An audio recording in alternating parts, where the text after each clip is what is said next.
Hello and welcome to another episode of the Menswear Style Podcast. I'm your host, Pete Brooker, and today on the show I am speaking to Robin Vindevogel. He is the CEO and co-founder at Butcher Tailors International, and born as a sub-label to the Belgian menswear brand Butcher Tailors, established in 1956. They offer a complete out-of-the-box made-to-measure solution for ambitious made-to-measure specialists looking to join a fast-paced global community of tailors.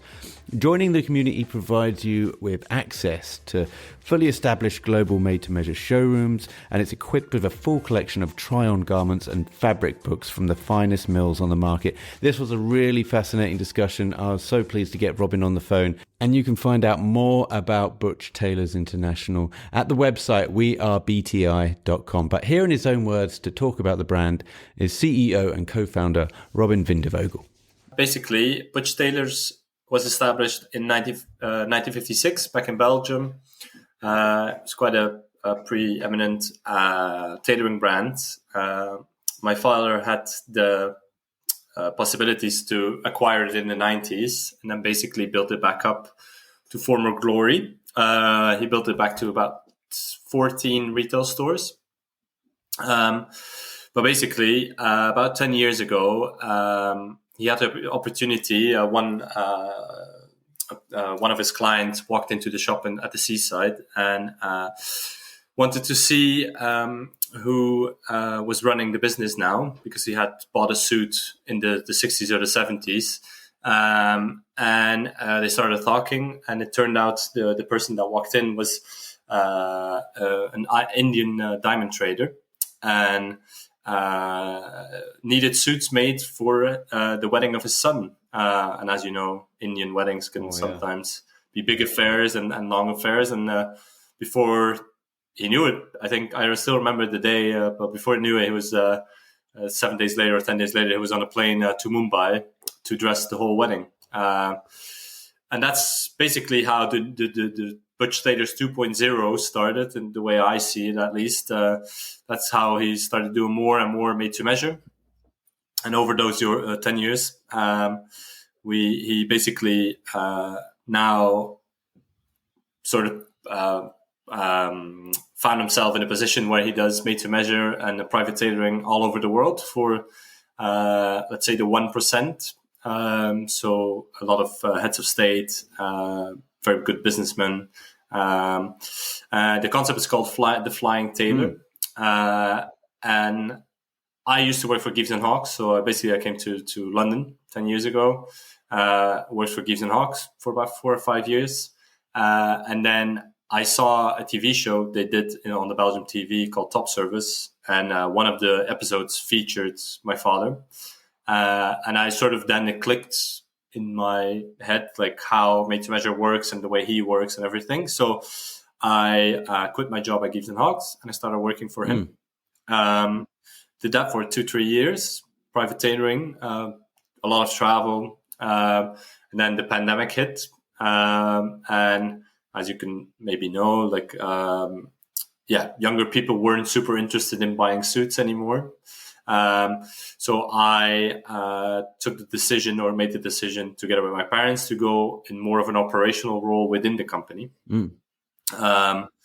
which I then did. And then I started working with this new supplier that then sort of started working.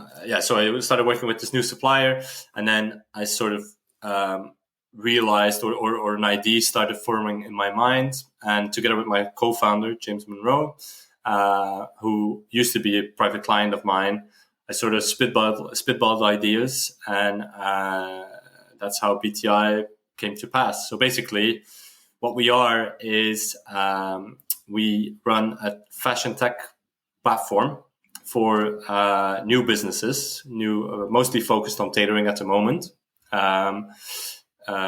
that uses my family's supply chain or the buying power that we have to open that to new market entrants. So people that want to start as a tailor, private tailor, but don't have the possibilities, or they do have the possibilities, but they need to do everything themselves, as in they need to source the product, they need to do their own marketing, they need to get a showroom, so on and so forth.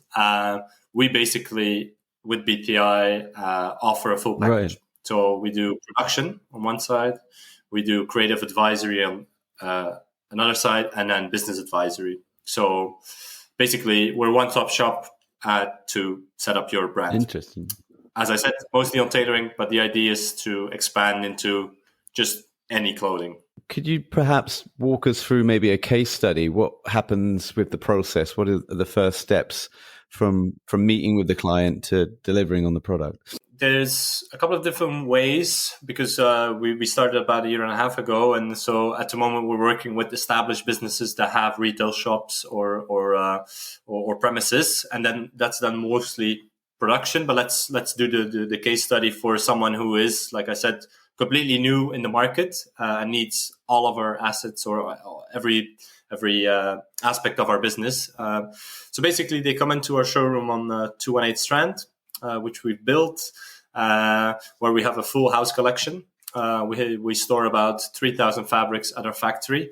That then speaks to our order management software platform that offers several categories, from suiting to shirts to casual wear like bombers or safari jackets, outerwear, so on.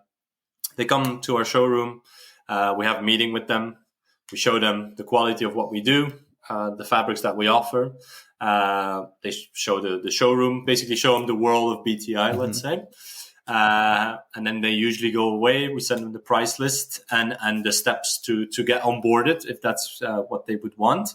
And then they usually come back to us and then with questions. We strongly believe that every single customer is a bit different. So it really is, you work with myself, James, as I said, who's mostly operational, and then Adam Clacker, who's our commercial director, who I used to work with at Gives and Hawks, who is also very technical. So depending on where you need most support with, then we start talking and we try and find a bespoke solution for that company. So an example of that, for example, is we have one guy who is a bespoke tailor, a very good bespoke tailor, but he didn't have access to a good made-to-measure supply line. So we basically helped him. So he's less in need of the technical side, but he's then more in need of the business help. So he needs someone to help him to do his merch plan, or to figure out what his margins should be, how he should position himself in the market and marketing and so forth. Right.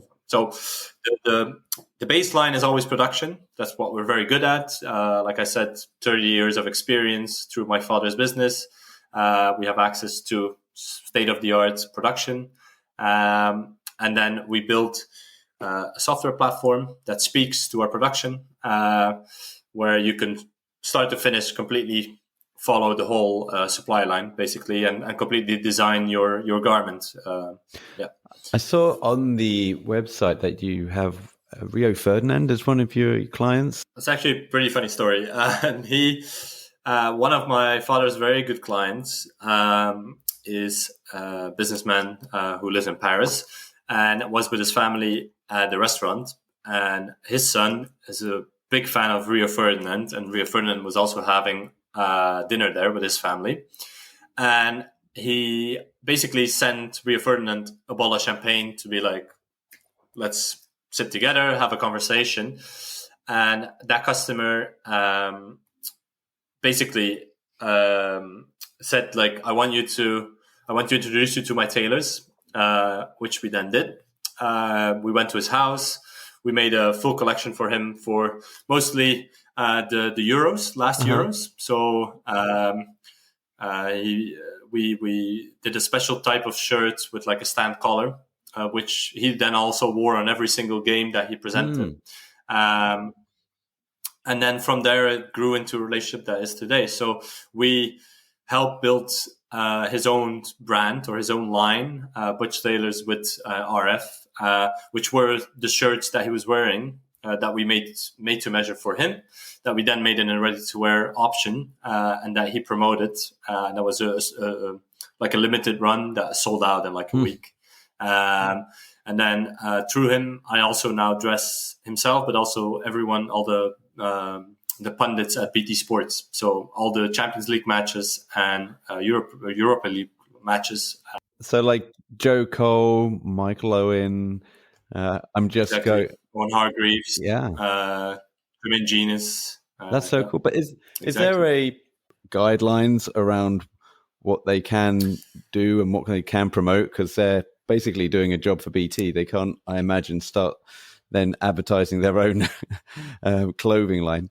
No, 100%. So the clothing line we did for him was basically we did the clothing line for him, and because it was such a success, and we've been by that point we had a good rapport and a good relationship. He then introduced me to a company called the Makeup Girls. They do basically all the wardrobe for BT Sports. So I work together with the company, the Makeup Girls, in order to, within the guidelines that are set by BP, like you rightly said. But the guys, especially a guy like Rio, who is known for his fashion, has quite a bit of say in what he wants. So sometimes he sits in on the appointment and he's like, I would want to wear a double-breasted rather than a single-breasted. I like black. I like this, that. And then so they give him quite a bit of say in what he wants to wear, as long as it's within the lines. Right. I made him like a double-breasted suit that he wore in the Champions League final, and a great compliment from him was the best double-breasted he's ever worn, because I think a lot of tailors try to approach him to do it. So he's changed a lot of tailor, or he's changed his tailor quite a bit of time, I think, and we're very lucky that we found a good way of working together, and yeah, so very, very excited. It was when we first launched BTI. It was obviously, it's great to have someone with that, so who's that famous, that caliber, to be behind the brand and sort of puts his name behind it a little bit. It's great for us, and it really gave us a great boost at the start. If someone's coming to you, maybe they've got an idea that they're looking to set up their own ready-to-wear business. Do you do minimum runs? Is there something that you do for just kind of, low startups? So it depends. On the tailoring side, no. So because we do everything on our made-to-measure platform, so everything is one by one. We recently launched, or we recently not really launched, but we really have been pushing the made-to-order route for a couple of these brands, which is, for example, I'm working with another celebrity who is Lee Juggernaut. I think he's on Channel 4. Great guy. And he has a brand of the same name, of which he does cam collar shirts and trousers and stuff like that. And he's going through a bit of a relaunch. And basically with him, in order for him to not having to buy in loads of stock, we proposed to him to do a couple of looks made to order, which he then makes. The only cost for him is to make the sample and take the pictures, and then does the promotion over his social medias, and then say cap it, do it over 15 days, 30 days, and then after those 30 days, you just place all the orders all in one go. And that's quite a good way of working. But yeah, sorry. On the tailoring side, not really. It's one by one. That's really what we want to push, because the reason why people come to us usually is because it's so hard to find a good production, really. Because if you don't really have any past experience, or you don't even have any connections, every supplier will most likely give you very high minimums and not the best price. So again, we use our buying power to give them the best service possible. So tailoring one by one. We also do custom apparel. So someone who, let's say, wants to start a t-shirt brand or a hoodie brand or something like that, I then go sourcing where I can, and that's usually but smaller minimums, let's say, just because some contacts we have already within the market. I'm just kind of locked into the idea of, if people have their own idea of getting like a brand off the ground, basically have an open canvas to people's ideas, and and launch their dream. Because everybody, I feel like at some point or stage, well, let's just say everybody's had an idea for a t-shirt company. Now, I know you do like more tailoring than that, but then as people get older, they graduate their ideas away from t-shirts and think, well, I can certainly do ready-to-wear launches. And then you have the likes of, I don't know, models like David Gandy, for example, that wants to launch his own label. There's just so many people that kind of hit that certain level of celebrity. And then they just go, right, now the next move is to launch my own label, my own clothing label. And this is where you guys come in. It's a great market to be in, I think, because not a lot of people are doing what we are doing to give that full package. Yeah. Because sometimes for these celebrities, maybe they have the cash or they have the capital to actually go for it, but they need to go to one company to do production. Then they need to go to another company to actually do the marketing. Then they need to do another company to build their website. And the way we've done it is we've surrounded ourselves with industry professionals that work on a freelance basis, on let's say a project basis. Again, going back to the bespoke approach for every single client, because every client is a bit different. But we've vetted these people around our business, and we're very happy to then also make that introduction. And it all helps with for our end client to not having to spend a lot of money to get to that same point. We basically do the hard work or the grunt work for them and then come up with the solution. And I think so far we're doing that with about 35 clients, ranging from production for tailoring firms, but also retail projects that we're relaunching. A couple of quite big ones that I can't say at the moment, but that over the next 3 to 6 months are going to be really doing really, really well.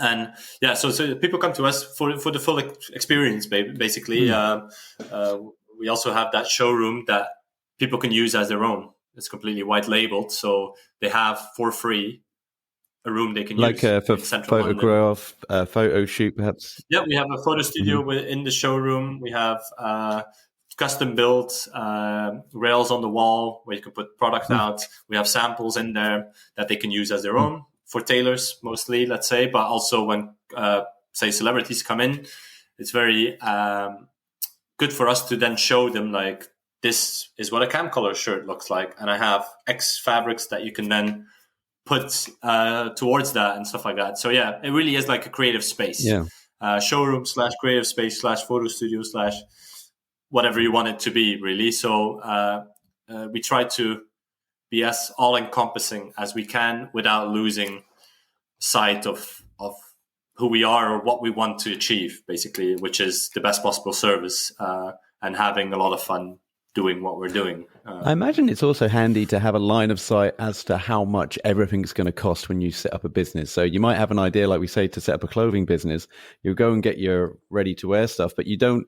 But when you then start farming around and going, right, now I need my website, or now I need the videographer, now I need my PR agent. You kind of add on, bolt on all of these additional stuff, and it can probably just spiral out of control. You never really factored in how much it's going to cost straight from the start. I guess if we come through your front door, you go, well, if you want to get this brand off the ground, here's exactly how much it's going to cost for every avenue of your business. Now, kind of take it or leave it, really. That's what we try to do, being as transparent as possible, and just being from the mindset. Maybe it's a Belgian thing, and James is Scottish, and we always joke is that we're quite prudent in the way we're not just saying, give us, X amount, and then you get your brand to off the ground.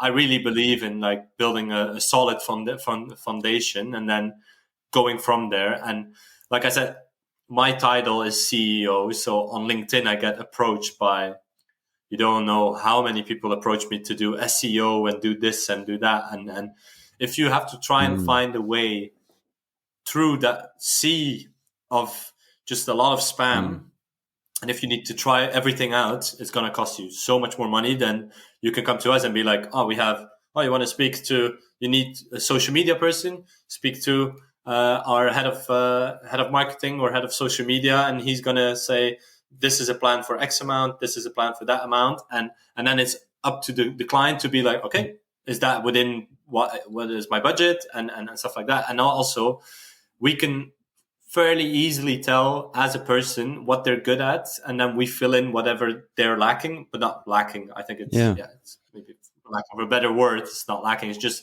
what maybe some people are very creative, but aren't very good at doing accountancy and doing the marketing side, and so we try and fill in and whatever they're lacking in their team, we try and become a part of their team in that way. So tailoring, especially private tailoring, is a very lonely job because you're on the road by yourself and you need to do everything yourself. And so we try to create a community so where they can come and when they have questions or they're not 100% sure about a measurement. Luckily, I was trained by my father, who's a very good tailor, and I've been in tailoring for like 9 years now. So it's weird to say maybe from yourself, but I feel like technically I'm quite good. So our clients can be comfortable speaking to me when they have a technical question, that they actually have a reply rather than someone at the end of the line to just be like, I don't know, I'm just working here as an account manager or whatever. So we try to be very hands-on as a company. Did your dad train you, or did you learn most at Gives and Hawk? Mostly my father, I would say. I was at Gives, I did the wholesale. So I worked a lot with the big department stores like Harrods and Selfridges and Burley of Goodman in New York and stuff like that. So I've been around the tailoring, and obviously I saw a lot of made to measuring here and there.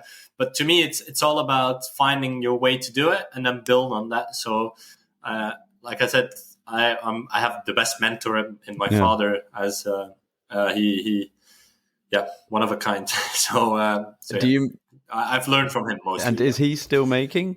Yep. So that's why he was in London. He was in London today. He's also the chairman of our company. So he came and had a look to the new showroom. He follows everything, not super close, which is, I think, he's quite hands off, which is nice for us. He sort of big picture and his wealth of experience is a great asset for us. He does a lot of tailoring. I think he does about 10,000 made-to-measure pieces on a yearly basis. Wow. That's big projects. So it's great. Do you make clothes for yourself, Robin? Yeah, always. Everything I wear is my own. I also, on our own platform, we run our own tailoring business called 1956, which is a nod to Butcher Tailors established 1956, is where I see private clients, mostly friends, family, and people that get recommended. We don't do any marketing around it. It's just a good way for a bit of cash flow in the company, and also for me to test the platform and to really have my ear to the ground and know what I want and the way I want it to look, and to give better support to my clients, really. But yeah, I make everything I wear. Fascinating. Myself. And do you make trousers and shirts as well as jackets? Everything, yeah. So our categories are suits, so jacket separates, so jackets, trousers, waistcoats, shirts, overshirts, blouses. This is like a bomber jacket or Harrington or jacket. Overcoats, all styles of overcoats, cam collar shirts, shorts, women's wear. Shoes, you name it. Basically, anything you need clothing-wise, the ideas we can make it for you. But you, as a personal tailor, can you make trousers and shirts and suits? Sorry, as a bespoke, no. So I do made to measure.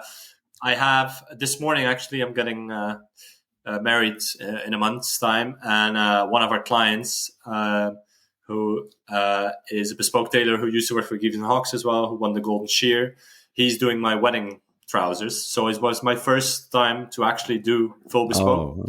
I'm super interested. I think it's amazing, but it's very, very time consuming. And I think you need to be super, super passionate to be able to do that. And some people are, and we help them with the made to measure. That is the beauty of and then it's a good way of going back and forth, right? So I have a great bespoke tailor, and I don't need to do it.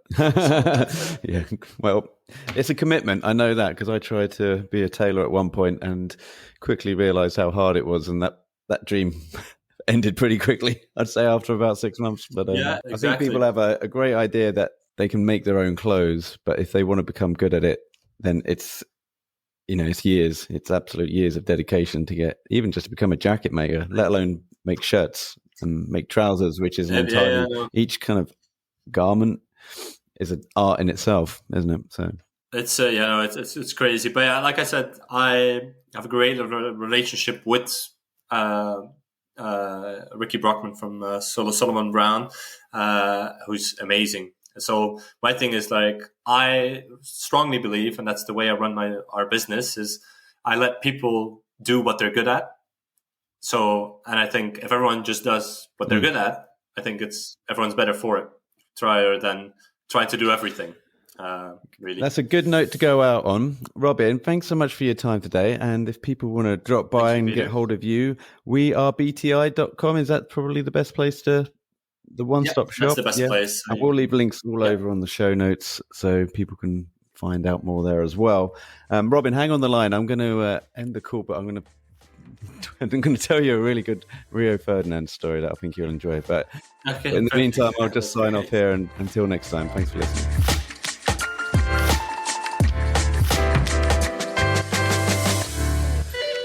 You've been listening to the Menswear Style Podcast. Be sure to head over to menswearstyle.co.uk for more menswear content, and email info@menswearstyle.co.uk if you would like to be a future guest on the show.